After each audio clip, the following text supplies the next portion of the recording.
primeiro lugar, eu quero começar contando uma história para vocês, tá? E eu quero que todo mundo aqui me diga se essa história é comum para todo mundo, porque isso vai basear o evento inteiro. Vocês já tiveram uma tarefa que vocês tiveram que fazer, não fizeram? Sabe, uma coisa besta, uma coisa boba, uma coisa bobinha, do dia a dia, sei lá, responder o e-mail de um amigo, pagar um boleto, né, naquela hora, retornar uma ligação, ou você deixa aquela mensagem do WhatsApp, você fala assim, depois eu respondo, e aí você nunca mais volta. Vocês já se passaram por isso? Pois é. Há um tempo atrás, há bem pouco tempo, na verdade, em setembro, né, no dia 18 de setembro, eu fiz um evento chamado Ocultaria. E esse evento concatenou, ele foi paralelo. Todo mundo se identificou um pouquinho aqui, né? Pessoal do YouTube, responde para mim também. Quero saber. Uma só? Então, em setembro eu fiz esse evento, né, que é o Ocultaria, que é um evento nacional que eu faço, onde eu reúno diversas pessoas para fazer um simpósio, né? Paralelo a isso, eu estava fazendo as provas finais da pós-graduação, que eu fiz em neuropsicologia. Um pouquinho depois, os pacotes mais caros do Ocultaria, os pacotes VIP, davam direito a alguns presentes, né? Um caderninho, uma canetinha dessa, né? Escrito Ocultaria aqui, ó. Não sei se vocês conseguem ver aí. Uma camiseta exclusiva do evento e tal. E aí, depois que terminou a Ocultaria, eu empacotei tudo, mandei tudo e boas, né? Aí, um dos camaradas que fez lá, que estava no evento, falou, olha, Nino, eu recebi a camiseta, mas não recebi a camiseta da minha esposa. E a gente comprou 2 pacotes, então eu queria a camiseta. Eu falei, tá bom, beleza, eu empacoto aqui e mando pra você. E eu posterguei esse empacotar e mandar pro cara por uma semana. Eu quero que vocês entendam que era uma tarefa relativamente simples. Era pegar uma camiseta, um bloquinho e uma caneta, colocar num pacote, levar no correio, preencher um formulário, que é o formulário do correio, e mandar. Era uma coisa simples, que não demandava muita coisa, muito intelecto meu, sabe? Não demandava muito poder de decisão, não demandava nada, era um bagulho simples. E eu fiquei postergando isso. Esse final de semana, eu passei por uma situação parecida, que eu estava, né, era um final de semana, mas aí prolongou por causa de terça-feira, que era feriado e tal, e eu recebi uma pá de WhatsApp na segunda-feira, de trabalho, e eu não respondi, eu posterguei. Essas situações que eu quero trazer para vocês, elas não acontecem só comigo. Elas acontecem com todos nós, não é? São tarefas pequenas, tarefas simples, tarefas fáceis, mas que por algum motivo a gente não sente vontade de fazer. Vocês já passaram por isso? Ou sou só eu? Sabe qual que é a grande questão?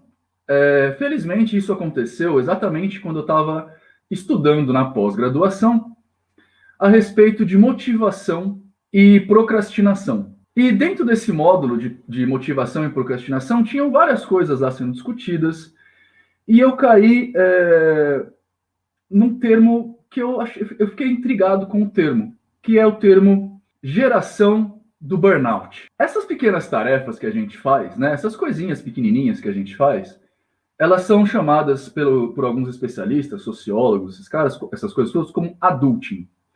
Né? São situações que nós, como os adultos, temos que fazer. Como, por exemplo, tarefas bestas, sabe? Tipo, fazer comida, pagar um boleto, sei lá, limpar a casa, né? Dobrar as camisetas. Eu, por exemplo, lavei a roupa e joguei um monte aqui no chão porque eu estava com preguiça de dobrar a roupa. Era assim, um ato fácil, simples. Mas eu deixei para lá.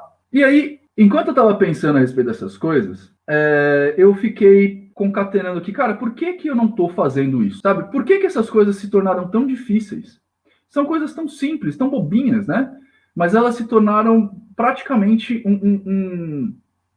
um empecilho à vida. Eu queria perguntar uma outra coisa para vocês. Quem de vocês que está aí entre os 22, 40, que é o que a gente vai chamar de geração millennial, né, 22, 40, ou seja, mais ou menos na minha idade aí, um pouquinho para menos. Vocês que estão nessa faixa etária aí, né, que são os millennials, estão entre 22 e 40, ou seja, nasceram no final da década de 70, começo da década de 80, vocês provavelmente se lembram do tempo que vocês passavam com seus pais, né?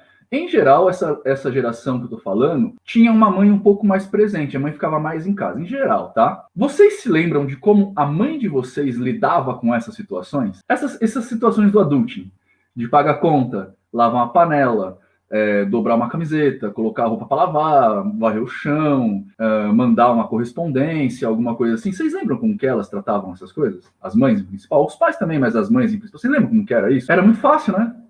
Elas faziam. E elas não reclamavam. E não necessariamente as pessoas gostavam, mas elas faziam. E a gente não. Não é esquisito isso? E eu sei que a maioria de vocês vai falar assim, porra, Nino, é sério que você está vindo aqui reclamar de tarefas como pagar uma conta? Como mandar uma correspondência? Cara, é sério que você está reclamando disso? Ela, minha mãe sempre fazia de boa, né, Valéria? A minha também, né? A minha faz até hoje essas coisas de boa. Por exemplo, eu vou dar um exemplo pra vocês. Eu tô postergando comprar os remédios do Dedes, não porque eu não tenho dinheiro, porque eu tô com preguiça de entrar no site da farmácia. Eu não vou nem até lá. Eu tô com preguiça de entrar no site da farmácia, procurar os remédios e comprar os remédios. É só isso. O remédio você entrega na casa deles. E eu tô com preguiça de fazer isso. Eu comecei a perguntar a respeito dessas coisas. Primeiro, por que a gente fica assim? Né? Por que a gente não faz? E aí eu cheguei à conclusão, né, lendo alguns estudos que eu já vou falar para vocês, que a gente sofre de uma certa ansiedade por isso. Nós ficamos ansiosos de termos que fazer essas tarefas chatas. Ansiosidade aqui, claro, eu não estou falando ansiosidade no sentido clínico, né, aquele que você precisa ir no psicólogo se tratar. Eu estou falando de ansiedade aqui num esquema de que você tem uma coisa para acontecer, você não vê uma recompensa imediata, e isso te frustra, a ponto de, já que eu não estou sendo recompensado, eu não quero fazer. Essa é a ansiedade, é uma ansiedade meio social, beleza? Quando eu comecei a entrar em contato com esse tipo de coisa, né, eu comecei a procurar com os professores, lá na pós, a ler os artigos e tal, eles começaram a me indicar aqui e ali. Eu já tinha lido um livro a respeito de uma situação bem parecida que chama A Sociedade do Cansaço, de um filósofo chamado Byung-Chul Han, que é este livrinho aqui, ó. É um livrinho bem fininho, tá vendo? Sociedade do Cansaço, que ele vai explorar essas questões a respeito do burnout, mas eu já chego lá. O fato é que quando eu estava procurando, pesquisando a respeito disso, eu entrei em contato com uma matéria de uma jornalista chamada Anne Ellen Patterson. Ela escreveu um livro chamado The Burnout Generation. E ela fez uma matéria que foi publicada na BuzzFeed em 99, falando sobre essa sociedade, essa geração do burnout, né? Ela se colocou nesse papel e falou, cara, por que é tão difícil eu fazer essas situações, né? E ela começou a pesquisar com outras pessoas, ela fez tipo um focus group e começou a pesquisar com outras pessoas na nossa média de idade, 22, 40, e ela chegou na conclusão de que muitas pessoas estão fazendo isso, estão passando por essa sociedade. E ela começou a se perguntar por quê, e começou a pesquisar. Eu fui meio que na onda dela. Eu comecei a me perguntar por quê, e comecei a pesquisar. E cheguei a umas conclusões bastante interessantes. A jornalista, a Anne Patterson, depois de muito pesquisar, ela chamou esses negócios de de paralisia das incumbências. Ou seja, ela falou que se sentia paralisada a tentar fazer essas pequenas coisas que iam facilitar muito a vida dela, mas que por algum motivo ela se sentia compelida a não fazer. Por exemplo, mandar um e-mail, né? Ela é jornalista, então ela recebia muitas vezes e-mail de trabalho da editora dela e postergava a responder isso. E era um negócio que ia responder super simples. E mais do que isso, ela começou a pesquisar a respeito disso com outras pessoas e viu que isso custava dinheiro para elas. Ou seja, agora eu quero saber se vocês já fizeram isso. Eu já fiz. Aliás, eu fiz hoje, inclusive. Vocês já deixaram de pagar uma conta no dia porque vocês ficaram com preguiça? Ou seja, você sabe que, tipo, sei lá, a conta de luz vai vencer hoje. Você tem o dinheiro. Só que você decidiu não pagar hoje, sei lá por quê, você postergou, você procrastinou, e isso te gera uma multa, e aí você fala, cara, é uma multinha, sei lá, R$2. Ah, eu pago depois e pago a multa, tá bom. Vocês já fizeram isso? Já fez, né, Ricardão? Vocês já passaram por esse tipo de coisa? Vocês já fizeram esse tipo de coisa? Né, de deixar de pagar? Por exemplo, pagar multa de trânsito, cara. Né? A multa vem, você pode pagar, ou pagar IPVA, né? Que você pode pagar, estou fazendo, inclusive, preciso pagar. Cara, isso é maravilhoso. Isso a Anne Patterson chamou de paralisia das incumbências. E isso está custando dinheiro para as pessoas. está custando muito dinheiro para as pessoas. Tem pessoas que chegam a gastar R$1.000 a mais, $1.000, né? Ela fez a pesquisa lá nos Estados Unidos, $1.000 a mais num ano, porque elas deixaram de pagar alguma coisa. Ela começou, então, a entender que isso era um problema, né? E começou a tentar sacar por quê. E ela foi atrás de psicólogo, de sociólogo, né? Para tentar entender o que estava acontecendo. E é isso que a gente vai conversar hoje aqui, beleza? O meu grande problema com isso, cara, é que eu deixei de pagar a faculdade, tive que pagar a mais do que esperava. Porque a faculdade ainda tem aquele negócio que se você pagar na data, você tem um desconto de R$200, né, cara? Eu passava por isso muito na época do casamento. Hoje, inclusive, eu ainda passo, né? Por exemplo, as minhas contas de água, luz e telefone estão penduradas na geladeira. Eu não sei nem quando vence. Estão penduradas lá. Eu tenho dinheiro para pagar. A minha única preguiça é abrir o aplicativo do banco, ir até a cozinha, escanear o código de barras e pagar. Sacou? Vocês entendem como isso é um problema pra gente? E vocês, relatório de serviço venceu em 3 dias, tive que deixar para a última hora. Pois é. Além do problema financeiro que isso causa, né, como por exemplo pagar multa, isso tem um adicional, que é o problema de saúde. Porque essa coisa de você deixar para a última hora e ter que correr com esse negócio aumenta o nosso estresse. Aumentando o nosso estresse, a gente começa a ter alguns problemas de cognição por causa disso. Então, o que a gente conseguiria fazer um negócio muito bom, a gente faz um negócio mediano. E isso tem uma consequência a longo prazo muito ruim. Tenho tarefa de faculdade para daqui a 2 semanas, aí você não faz, né? Isso tem a ver com procrastinação, mas a gente já entra lá. Agora, eu quero conversar com vocês um pouquinho para vocês entenderem o quanto isso é profundo. Beleza? Fiquem aqui comigo. O quanto isso é profundo. Isso tem a ver com características que estão dentro do que a gente chama na neuropsicologia de crenças nucleares. Crenças nucleares são aquelas coisas pelas quais a gente passa nas primeiras infâncias, tá? Até os 7 anos, em geral. E isso acontece por um motivo muito legal. Quer dizer, é legal. Vai, vamos lá. Imagina o seguinte. Em primeiro lugar, eu vou dar o spoiler aqui, tá? Eu não gosto de ficar postergando coisa. Por que isso acontece? Porque a gente está passando por um processo, a geração millennial está passando por um processo chamado esgotamento, que é o famoso burnout. Um esgotamento que se manifesta primeiro nos nossos giros cerebrais, é um esgotamento mental, que depois se manifesta e se traduz para o nosso corpo. Então, muitos de nós nos sentimos cansados fisicamente porque nós estamos cansados mentalmente. Aqui a gente começa com o primeiro problema. Por quê? Porque a geração anterior, ou seja, os baby boomers, né, e os boomers tardios, não conseguem compreender isso. E isso por um problema muito interessante, que é um problema social. Eles não passaram pelos problemas que nós passamos. E isso não quer dizer que eles não passaram por problemas.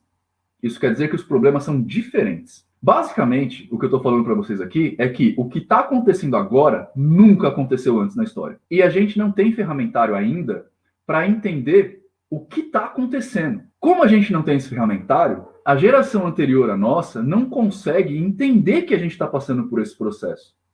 E eu vou dizer um negócio. O processo que nós estamos passando agora é culpa deles, da geração baby boomer. E não é de propósito. E é muito diferente do que falaram aqui, que tempos difíceis fazem pessoas fortes. É muito diferente, porque o tempo agora está mais difícil. Essa é a grande situação. O tempo que nós vivemos agora está muito mais complicado do que era antes. Eu vou explicar para vocês, tá? Vamos entender que eu estou falando da geração de 1977 para cá, que é a geração millennial. Alguns estudiosos vão posicionar os millennials a partir de 80 para cá, tá? Outros estudiosos vão pegar de 77 para cá. Essa diferença não importa muito, são pouco tempo, né? É pouco tempo. E, obviamente, tem pessoas que nasceram em 85 que fazem parte, têm características de boomer, assim, ou de X tardio, assim como existem pessoas que nasceram antes de 77 e já têm manifestações de millennials. As gerações, elas se mesclam, ela não é nasceu em 80, todo mundo é millennial, nasceu em 79, todo mundo é X. Não é assim que funciona, tá? As pessoas, elas se mesclam nessas brincadeiras. Qual era o panorama que a gente tinha na época dos boomers? E aqui a gente está falando de crenças nucleares, então quando eles eram mais novos, tá? A gente tinha pós-Segunda Guerra Mundial, a gente tinha o boom Revolução Industrial, a gente tinha as bolsas, os mercados, né? Não só as bolsas, mas os mercados começando a se valorizar. Tá, a gente teve o crash lá de Nova York de 22 da bolsa, mas era 22, eu estou falando de 50, né? Aqui no Brasil, a gente tem lá a galera fazendo Brasília, 50 anos em 5, né? A economia começando a tomar uma espécie de respiro novamente. As empresas, por causa da Revolução Industrial, começaram a fazer o quê?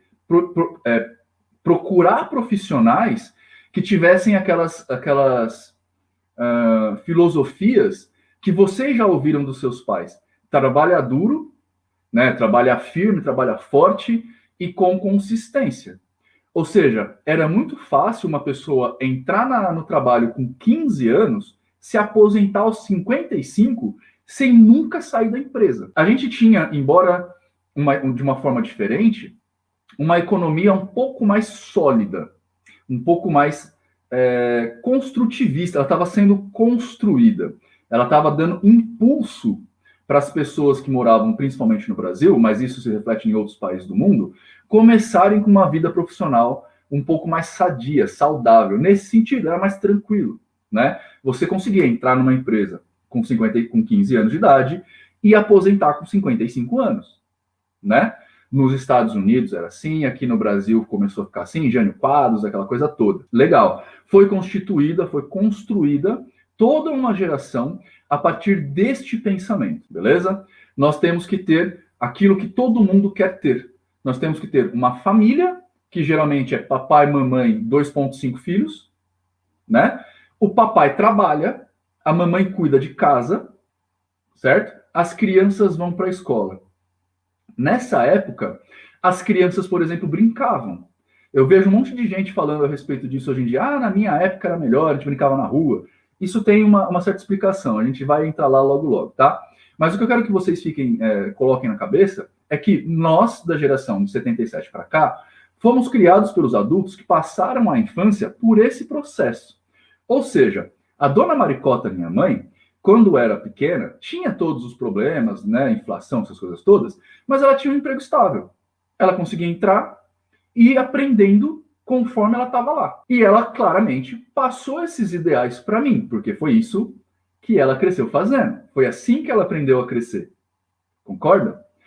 Só que, conforme o tempo foi passando, essas pessoas conseguiram uma estabilidade, se aposentaram aos 55 ou chegaram nos 55 com uma condição de vida estável, tá?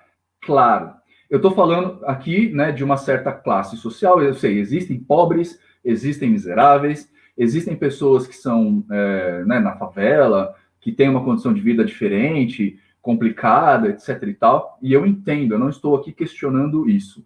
Mas eu imagino que todos vocês que estejam aqui agora não fazem parte desse grupo necessariamente, né? Vocês têm pelo menos um smartphone e acesso a uma internet de banda larga, né? Provavelmente você tem televisão, provavelmente você tem, sei lá, um computador, né? Então eu tô aqui supondo que a gente não está nessa classe que é muito desfavorecida. Eu não estou tratando delas aqui agora. Fechou? Não é preconceito, aqui não é o público. O que acontece? Dona Maricota, minha mãe, com seu dadá, meu pai, cresceram e aprenderam que o mercado funciona de uma certa forma. E mais do que isso, eles viram o seguinte: na minha infância, eu sofri pra caramba para um monte de coisas que aconteceram. Então eu sofri, por exemplo, porque meus pais não tinham dinheiro para comprar Danete, iogurte. Meus pais não tinham dinheiro para comprar uma televisão. Meus pais não tinham dinheiro para me dar uma condição de vida que, embora fosse confortável, fosse estável, ela não era o que é hoje, né? Hoje, como eu acabei de falar, todo mundo tem um smartphone, certo?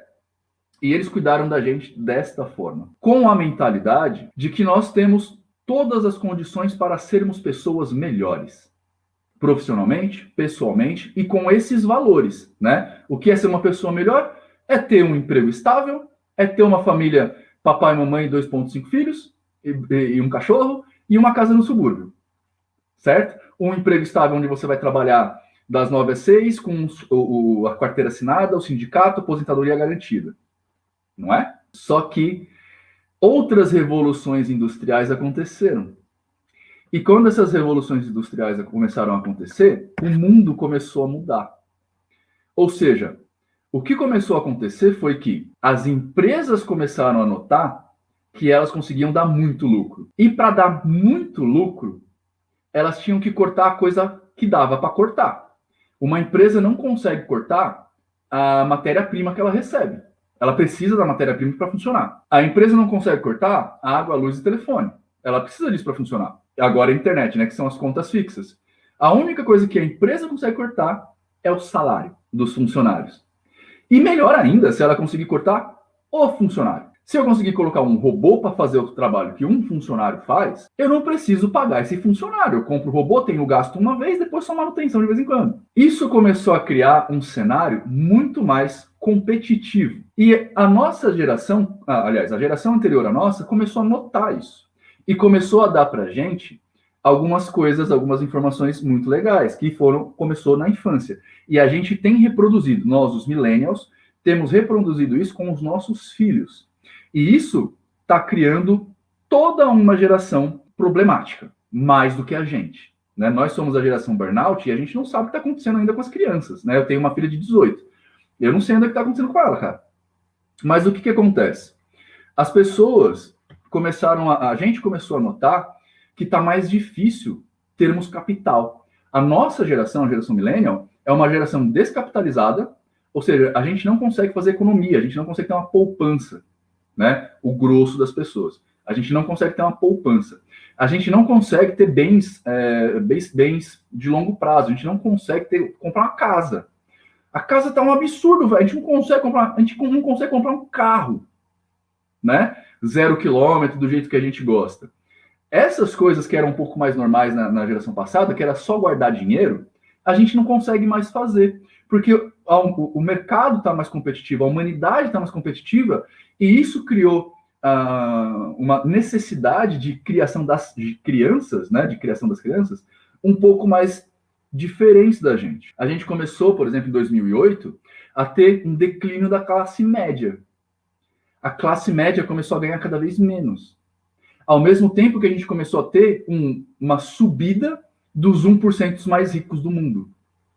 Pessoas que eram ricas começaram a ficar mais ricas, pessoas que eram pobres começaram a ficar mais pobres. As pessoas miseráveis nem se diz, né? Tanto que aqui no Brasil, por exemplo, um jeito da gente tirar as pessoas da pobreza foi mudando o quanto uma pessoa pobre ganha. E não porque a gente pagava mais, mas porque a gente mudou a faixa salarial onde as coisas se encaixavam. Então, por exemplo, hoje no Brasil, se você ganha 3 salários mínimos, você já é da classe média, 3 mil reais. Você faz o que com 3 mil reais? Você não paga um aluguel e faz compra de mês com 3 mil reais, num lugar bacana, né? Num lugar mais central, etc e tal. Você não consegue fazer isso. A gente começou a ter cada vez menos condições. A partir de 2008, isso começou a ficar cada vez mais forte. E, por consequência, para a gente se proteger disso, algumas atitudes começaram a tomar forma, que aí a gente começa a entrar no porquê do burnout. Basicamente, o que está acontecendo agora é que a gente perdeu a infância. Não que a gente tenha perdido a infância, mas a infância está sendo tratada de uma forma diferente. A nossa infância foi tratada de uma forma diferente. O Malcolm Harris, por exemplo, que é um psicólogo, no livro Kids These Days, Human Capital and the Making of Millennials, diz que a nossa geração, ela não foi educada, ela foi treinada, adaptada e otimizada para o mercado de trabalho. E isso reflete desde a forma como os nossos pais nos deixam brincar na rua ou não, até como eles nos permitem fazer as coisas que nós fazemos. Agora eu quero dar um parêntese aqui para um contexto muito legal para vocês. Nós estamos aqui entre 22 e 40 anos, certo? Eu quero que vocês pensem, quem tem 18, 20, quem tem 22, 25, 28 anos, como é que era para vocês brincar quando criança? Eu aposto que vocês não saíam na rua para arrumar uma brincadeira. Vocês começaram a marcar horário para as brincadeiras acontecerem, sob vigilância. Ou seja, seus pais provavelmente falavam com os pais dos seus amigos para marcar um horário para que vocês se encontrassem e aí brincassem. Tô falando besteira? Principalmente quem morou em condomínio, certo? Como é que era a creche? A creche era um lugar que você colocava as crianças para elas ficarem brincando, né? Para elas brincarem entre elas. E depois elas, né, iam se sociabilizando, tarará, crescendo para entrar na escolinha, no jardim de infância. Agora, a creche virou um pré-jardim de infância. Você já tem gente aprendendo coisas na creche. Como é que é o jardim de infância? Como é que são as brincadeiras que as crianças têm hoje? Hoje as pessoas, por exemplo, as crianças não saem mais na rua para jogar futebol.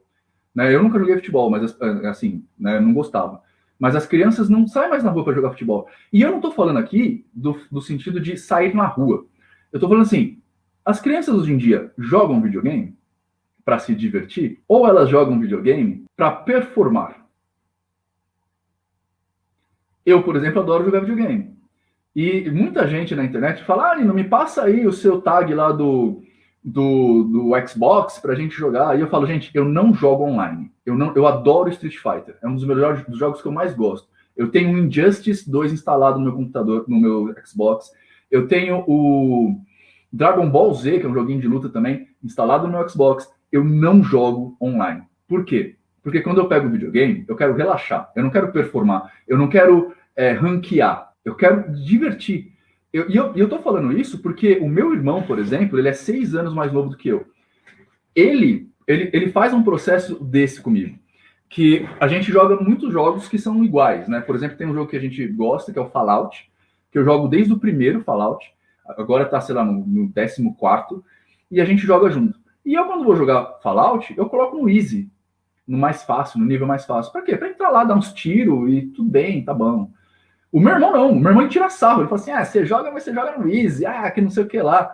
Ele joga no mais difícil. Ele tá, de alguma forma, competindo. Eu não quero competir, eu quero descansar, eu quero relaxar minha mente. Só que a gente não é preparado para isso. Desde criança, tudo o que a gente faz na vida é para performar. A gente entra na escola, desde o primário, sendo preparado para a universidade. A gente não entra na escola no primário para sociabilizar e né, se divertir e tal. A gente entra para ser preparado para a universidade. As crianças já aprendem uma segunda língua sei lá, no primário, cara. Faz da primeira à 7ª série numa escola bilíngue.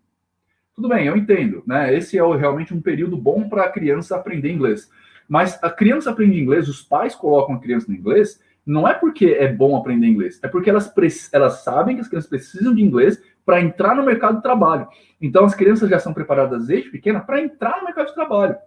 A própria Anne, que é a jornalista que eu estou citando, ela fala que ela é professora, né, na universidade, e ela fala, cara, na minha época de universidade, as pessoas tinham as festas nas fraternidades, a galera ia beber na terça-feira, o pessoal se divertia, aprendia, mas se divertia. Hoje, ela mesma fala, ninguém falta mais, ninguém falta e está todo mundo lá cobrindo o horário. Ou seja, a gente está o tempo inteiro sendo preparado para ser um profissional. E por que isso é pernicioso? Além de você criar uma competição nesse nível que vai gerar estresse, vai gerar ansiedade aqui clínica, a ansiedade clínica nas pessoas, né, e daí vem a geração burnout, a gente também é perverso no sentido de que a gente não só prepara as pessoas para o mercado de trabalho, a gente prepara as pessoas para o mercado de trabalho que a gente quer. Então, por exemplo, se uma pessoa é feliz vendendo cachorro quente, que pode acontecer, ela vai se sentir frustrada por essa geração se ela não for um chefe. E aí a gente tem todo aquele fenômeno de gourmetização dos dias de hoje. A pessoa não pode só comer um sanduíche. Ela não pode só comer um cachorro quente, um pão com salsicha. Não, ela tem que comer um pão integral italiano de queijo branco com a salsicha de língua de bem-te-vi da Austrália, com molho de peixe, bechamel. Entende? A gente perdeu o prazer da vida. A gente perdeu a vontade de viver, porque essa vontade foi substituída pela profissão. E eu vou contar outro exemplo para vocês aqui que aconteceu comigo. Eu sempre trabalhei como designer, né? Eu comecei nessa área de design porque eu gostava de desenhar. E eu queria trabalhar com desenho. E com o tempo, no colégio já, né, eu fiz um colégio técnico. Primeiro, eu fiz um colégio técnico, já é um colégio que te prepara para o mercado, né? Eu já comecei a pegar o desenho como profissão. Então, eu virei um designer. Na universidade, eu continuei com artes plásticas, mas para o mercado. Então, eu fiz licenciatura, bacharel com licenciatura. Eu não fiz só artes. Enquanto eu trabalhava com design, a minha vontade, embora eu gostasse muito de fazer desenho, eu acabei parando de desenhar, comecei a fazer ícone, né, e trabalhar com PowerPoint, porque era o que o mercado pedia. Ou seja, eu fui me reduzindo, você está entendendo? Em determinado momento, eu abri uma empresa, um estúdio, onde eu parei completamente de desenhar. Porque eu tinha que fazer o que um empresário faz, não o que um designer faz. Então eu comecei a ver conta, nota fiscal, fornecedor, cliente, os funcionários. Parei completamente. Ou seja, eu perdi minha vida. E aí, quando eu cheguei com 35 anos de idade, eu entrei em depressão. Quando eu cheguei com 30 anos de idade, eu já não conseguia fazer as coisas, porque eu já estava em burnout. Já estava esgotado, porque eu fazia uma coisa que eu não queria, focada para um negócio que não me importava. Só porque é o que eu achava que é o que a sociedade esperava de mim. Fazer isso, ser um empresário. Não é esse o processo de todo mundo? Você trabalha, trabalha, trabalha, abre uma empresa para ganhar dinheiro? Eu achava que era isso. E eu comecei a fazer isso. Olha que absurdo, cara. E isso me deu burnout, me deu uma situação onde eu não dormia porque eu não queria acordar. Eu não dormia para o dia seguinte não chegar. Olha o nível de depressão que eu estava. Eu não dormia para não ver o dia chegar. E para me entorpecer, porque o dia chegava, eu bebia, para fugir da realidade onde eu estava. Isso só passou quando eu finalmente cheguei no fundo do poço. A minha filha me alertou, porque eu estava com uns papos meio merda, sabe? Uns papos de, putz, a vida acaba, esses negócios todos. E ela falou, pai, você tá com problema. E aí eu fui buscar ajuda. Fui buscar um psicólogo. E aí eu comecei um processo de construção, que deu origem ao Hermética, que é um dos cursos que eu hoje vendo. E hoje eu trabalho com o quê? Com o que eu gosto. Fazendo absolutamente o que eu quero. E aí tem uma segunda história que é decorrente dessa primeira, que ela é bastante interessante para você ver a pressão. Quando eu saí dessa coisa toda, dessa merda toda, o que eu fiz? Eu falei, bom, eu vou fazer as coisas que eu gosto. Então, a primeira atitude que eu tive, né, quando eu comecei a voltar, porque eu saí de... Quando eu estava em depressão, por causa da empresa, eu juntei 50 mil de dívida, voltei para casa dos meus pais porque eu me divorciei, enfim, tá uma merda. Aí, quando eu me restabeleci, eu falei, legal, eu vou fazer o que eu quero agora. O que eu fiz? Primeira coisa, comprei uma moto. Eu sempre adorei moto e nunca tive uma moto. Por quê? Porque eu casei com 25 anos, 24 anos, e aí você já casa, família, né, carro, né? Comprei uma motoca. Aí eu falei, poxa, e foi engraçado que no dia que eu falei para meus pais que eu estava indo fazer a CNH de moto, a minha mãe falou assim, nossa, a minha mãe, antes de eu falar, ela falou, sabe o filho da Toninha, que é uma amiga dela? Caiu de moto, perdeu a perna. Eu falei, a minha mãe o meu pai tem um parente, um primo, que sofreu um acidente de moto na Marginal que quase caiu no Rio Tietê. E aí, nesse contexto, eu fui falar, Maricota, eu vou tirar a carta de moto. Aí eu falei, porra, minha mãe já tá, né, com uma certa idade, meu pai é cardíaco, meu pai, se você respirar diferente perto dele, ele tem infarto, já tomou uns 4 infartos já tem 4 safena, uma substituição do pericárdio. Falei, cara, o que eu vou fazer com esses velhos, com todo mundo morrendo, e eu querendo comprar uma moto? Como é que eu, né? Eu falei, bom, beleza, eu vou fazer o seguinte, vou tirar minha carta e vou comprar uma moto pequenininha. A minha ideia era comprar uma Bergman, né? Uma Bergman é 50 cilindradas, chega a 60 por hora, estourando o motor. Falei, vou comprar uma Bergman, uma moto pequena, que parece de brinquedo, meus pais vão se acostumar com a moto, e aí quando eles se acostumarem, eu compro uma moto maior. E foi o que eu fiz. Quando eu cheguei na loja, tinha a Bergman que eu tinha visto, mas tinha uma Bis, que era um pouquinho mais potente, 100 cilindradas, chegava a 80. Falei, era o mesmo preço, um pouco mais nova. Falei, bom, eu vou comprar a Bis, então, em vez de comprar a Bergman. É uma motinha de brinquedo, né? Mas tudo bem. Meus pais vão se acostumar. Eu espero um ano para eles verem que eu consigo. E aí eu compro uma moto maior. Comprei a Bis, uma Bis vermelha, que eu tenho ela até hoje, inclusive. Comprei a Bis vermelha. Cheguei em casa, fiz a festinha, levei meu pai para dar uma volta, levei minha mãe para dar uma volta. Comecei a trabalhar com atendimento na Avenida Paulista, então, às vezes, eu levava meu pai comigo, para ele andar de moto comigo, para ver que não é tão ruim, né? Que se você dirige com responsabilidade, você consegue não morrer. Quando eu comprei a Bis e apareci na internet falando que eu tinha comprado a Bis, porque eu sou youtuber, né? O que teve de gente falando que eu era um fracassado porque eu não comprei uma BMW, porque eu comprei uma Bis, sem conhecer todo esse meu histórico.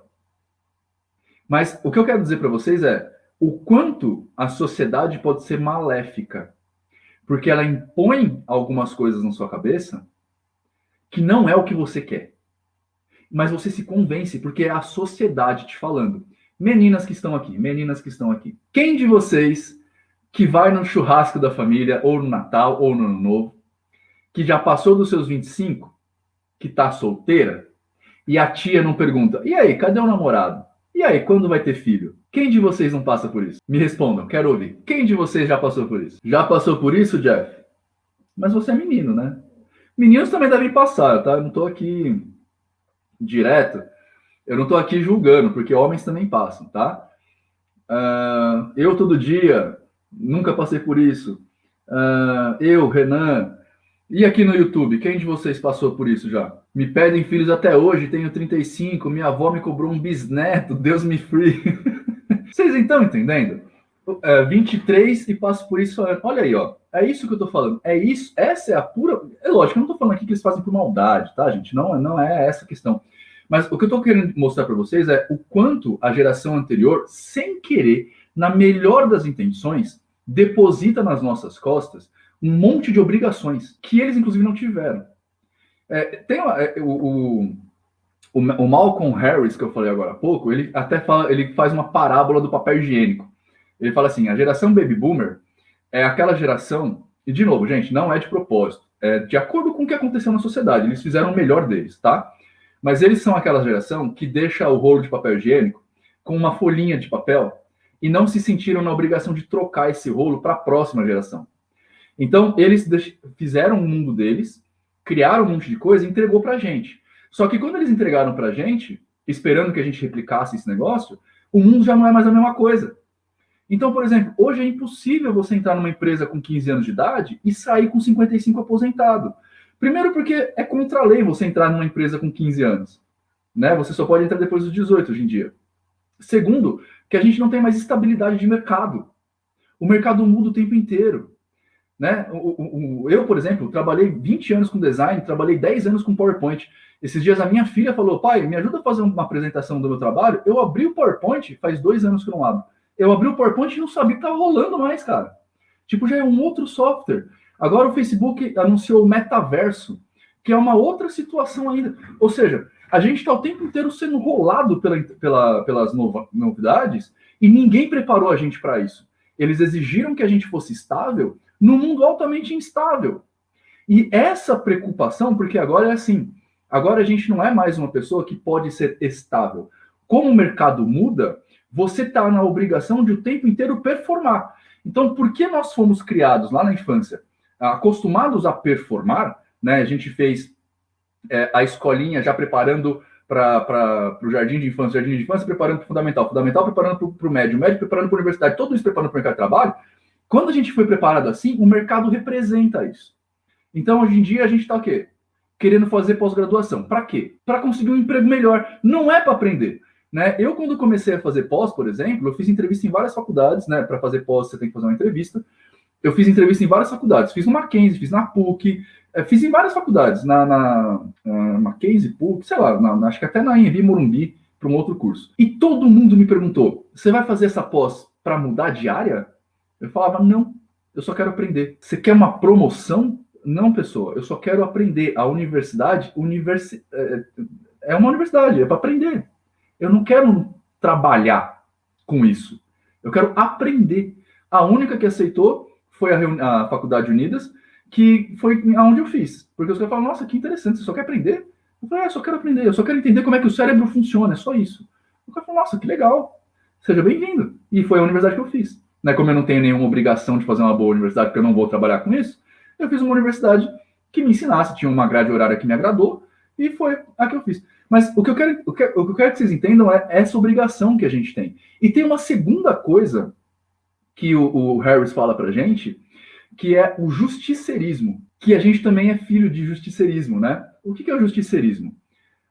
os pais, eles, como eles estão protegendo a gente, querendo que a gente performe, eles acabam transformando a gente no momento de... eles acabam se transformando, na verdade, num justiceiro.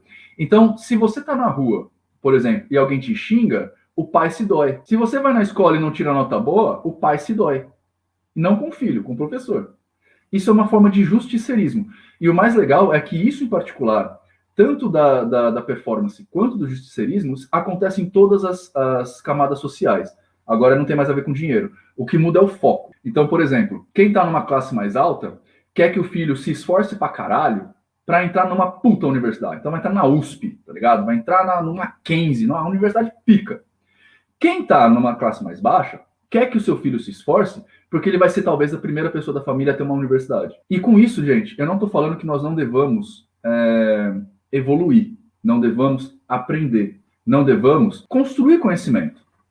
Eu estou falando que essa coisa é passada para a gente de uma forma perniciosa. Toda essa construção que eu falei para vocês até agora cria na gente ansiedade social. As crianças que estão sendo criadas pela geração burnout, por nós, millennials, estão com ansiedades que a gente nem imagina que existam.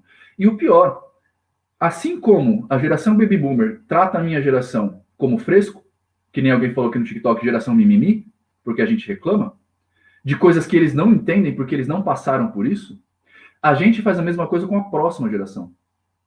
A gente reclama dessas pessoas porque eles passam por problemas que a gente não conhece. E a gente não conhece simplesmente porque é outra cidade, é outra sociedade, é outra situação que eles vivem que a gente não consegue nem chegar perto disso. Vou dar um exemplo para vocês. Rede social. O que é a rede social, cara? Por menos que você esteja nela, a rede social, qualquer uma delas, é uma imposição para nós de sermos pessoas melhores o tempo todo. Vocês entendem isso? Eu não posso postar as minhas frustrações no YouTube, no Instagram. Quer dizer, tô falando aqui de forma geral, tá? Eu não posso postar as minhas frustrações no Instagram. Eu tenho que postar as minhas felicidades. Porque o mundo tem que saber que eu sou feliz. E como eu posto só minhas felicidades, as pessoas que me seguem querem ser também. E aí elas se sentem muito piores por não serem. Então, esse trabalho que eu faço com vocês aqui, de dar a cara a tapa, de postar as merdas que eu faço de vez em quando, né? De falar, olha, tal coisa deu errado, olha, tal coisa deu merda, tal coisa não sei o que lá. Ninguém faz, cara. Ou você faz para viver disso. Então você eleva, porque aí é que tá, né? Ninguém pode ser mediano. Se você sofre pra caralho. Você tem que ser o exemplo de quem sofre. Se você é feliz, tem que ser feliz pra caralho. Você tem que passar as férias sei lá, em Aruba. E eu vou contar uma outra história para vocês aqui. Férias. Vocês já perceberam que as férias não relaxam a gente? Vocês já perceberam isso? O que é as férias hoje em dia? Vamos falar de classe média. O que é férias hoje em dia? Chega em dezembro, as crianças estão de férias também, você pega férias no trabalho e você vai para a praia, em geral. Você passa 12 horas no trânsito para chegar numa cidade que está cheia, que você não consegue fazer um mercado, que geralmente falta água, você não consegue ir jantar fora porque está tudo cheio. Aonde que você se diverte? Aonde que você relaxa? Você não está relaxando nas suas férias, você está performando nas férias. Você está fazendo o que todo mundo faz. Eu me liguei nisso quando eu saí de férias agora, né? Eu saí de férias acho que no dia 20 do mês passado, voltei no dia 27. Eu saí com a Paula e fui para o Espírito Santo, que é uma cidade que eu adoro, Vitória, né? A Vila Velha, aliás. E aí eu liguei pro Caselli, que é um amigo meu que mora lá. E aí eu falei, Caselli, eu tô indo pro Espírito Santo de férias, Paraná. E ele falou assim, mano, o que você quer fazer? Eu falei, um dia eu quero tomar uma breja com você. Como assim? Você quer indicação de lugar para ir? Não sei o que lá. Eu falei, não, cara, eu tô de férias, eu quero descansar. Eu quero relaxar, eu não quero turistar. Turistar é diferente de ter férias. Ele falou, como assim, cara? Você vai tirar férias, você tem que ir conhecer, não sei o que lá, não sei o que lá, não sei o que lá. Entende que a pessoa tá... Claro, não é culpa do Caselli. Mas o grande caso é que a pessoa está fazendo com que eu performe nas minhas férias. Ela quer que eu visite o que todo mundo visita, porque todo mundo visita. Ela está criando obrigações para mim num momento que eu tinha que descansar. Vocês entendem isso? É por isso que a gente não relaxa. E eu vou te contar uma outra coisa. Burnout não se cura com férias desse jeito. se cura com outras situações, com o remodelar da vida. E é aqui que chega o Happiness, que é o evento que eu estou falando, né? Eu fiz todo esse prólogo para vocês entenderem o quão profunda foi a pesquisa que eu fui fazer, que tem a ver com a minha pós-graduação em neuropsicologia, também tem a ver com questões da filosofia, que aí a magia vai trazer. Paula é minha namorada, Dani, é a Praise. Então, por exemplo, do estoicismo, do próprio hermetismo, que vão ajudar a gente a trazer coisas melhores. O que é esse evento, o Happiness?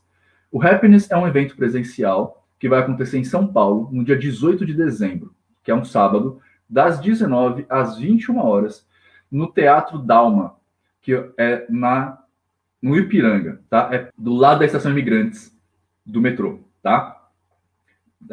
Dezembro, sábado, 18, das 19 horas às 21 horas, tá? É um evento presencial. Eu conversei com o camarada lá, consegui contratar com ele um broadcast, ou seja, uma internet, né? Para transmitir ao vivo o evento. Eu ainda não criei o ingresso do evento ao vivo, tá? Eu vou criar assim que terminar a live aqui, eu vou lá criar. Vai ser mais barato, claro, mas para quem estiver fora de São Paulo, tá? Esse evento, ele vai ser focado em, primeiro, a gente discutir o burnout. Por que você está assim? Por que você está cansado? Por que você está exausto? E, principalmente, como sair disso, tá? Aqui, para vocês, eu já dei um montão de dicas do que vocês precisam fazer, beleza? Né? Eu falei da onde vem o burnout e quando, né, conhecimento que muda a vida, certo? Como vocês sabem da onde o burnout vem, como o burnout nasceu, vocês têm uma ideia de como sair daí, beleza? Uma das formas bem legais de você sair do burnout é contratando um psicólogo e fazer uma terapia, certo? Ele vai ressignificar várias coisas para você. O evento happiness.me tem o fundamento, não é um evento motivacional, já vou avisar agora, não é um evento motivacional, não é um coach, eu não quero que você saia de lá feliz e querendo performar o ano que vem, sacou? Tipo, o meu propósito para você não é você performar o ano que vem. O meu propósito é que você consiga ser feliz. O que é felicidade, Nino? Essa receita não existe, eu também já vou dar esse spoiler. Você que tem que descobrir. E eu vou dar lá no evento alguns pontos, segundo psicologia, segundo a neuropsicologia principalmente, para você entender o que é esse processo. O que é a felicidade para você, beleza? O happiness.me está disponível, então, lá no meu site, ninodenani.com.br. Já tem um bannerzão lá, happiness.me, que você já pode clicar e comprar o seu ingresso, tá? De novo, quem está aqui em São Paulo, é um evento presencial, eu quero ver todo mundo lá, eu quero abraçar todo mundo, o Ricardo já comprou o dele, eu quero ir lá, quero conhecer, já tem uma galera confirmada para ir lá comigo, por exemplo, Léo Lousada, tá? Ele não vai participar do evento, mas ele vai estar lá, porque ele achou o assunto interessante, tarará, já falei com ele, do CDH, né? Ele vai estar lá, a Prace vai estar lá, a Maricota, da Dava vão estar lá. Então vai ser um evento muito legal que eu quero fazer com vocês, para que a gente construa esse processo de felicidade no ano que vem. Primeiro, não é um evento caro, tá? Segundo, eu quero de verdade, porque assim, gente, eu sei que parece hipocrisia o que eu vou falar agora, eu sei que parece, beleza? Mas eu sempre entendo, e quem quiser pode entrar no grupo dos demoninos, né, que são os seguidores lá do canal, e perguntar para qualquer um deles. Eu não cresço sozinho. Eu acho que crescer sozinho é mentira, não é possível. Sabe por quê? Porque se eu cresço sozinho e todo mundo que está do meu lado está infeliz, eu não vou ter com quem compartilhar as coisas. Então eu preciso que as pessoas cresçam junto comigo. Logo, eu não posso privar as pessoas de ter acesso a esse conteúdo. Tem muita coisa no canal que eu faço lá no YouTube. Por exemplo, já fiz vídeo sobre procrastinação, já fiz vídeo sobre felicidade, já fiz vídeo sobre um monte de coisa na visão neuropsicológica. Mas agora eu quero fazer esse evento. Ah, Nino, então você não faz evento de graça. Porque eu preciso pagar a infraestrutura, né? Eu preciso pagar a infraestrutura. Eu também eu preciso receber um dinheiro, porque afinal de contas é parte do meu ganha-pão, certo? Mas eu tô dando um monte de desconto, tô cobrando liso o que eu preciso pagar pra galera lá, né? Então, tipo, o lucro que eu vou ter é muito pouco. Então, se vocês quiserem, estão com a vida aí meio ruim, estão com a vida... Vocês se sentem cansados, como a gente conversou no começo, vocês se sentem exauridos, vocês não têm vontade de fazer as coisas, não entendem o que está acontecendo, vocês estão naquele processo de que parece que nada anda para frente, sabe? Que, tipo, tudo, quando vai acontecer, para. Sabe esse negócio? Ah, eu tô fazendo um monte de coisa, mas aí parece que não rola, parece que não anda, sabe? Então, tudo isso é burnout, tá? Não Eu vou chamar de esgotamento, porque burnout é um termo clínico, tá? É um esgotamento mental. E eu vou ajudar vocês lá no Happiness a mudarem isso para entrar 2022 e curtir o ano, curtir a vida, curtir os amigos, procurar o que é a felicidade para você, serem pessoas melhores, serem pessoas mais felizes, mais felizes. Só isso. Beleza?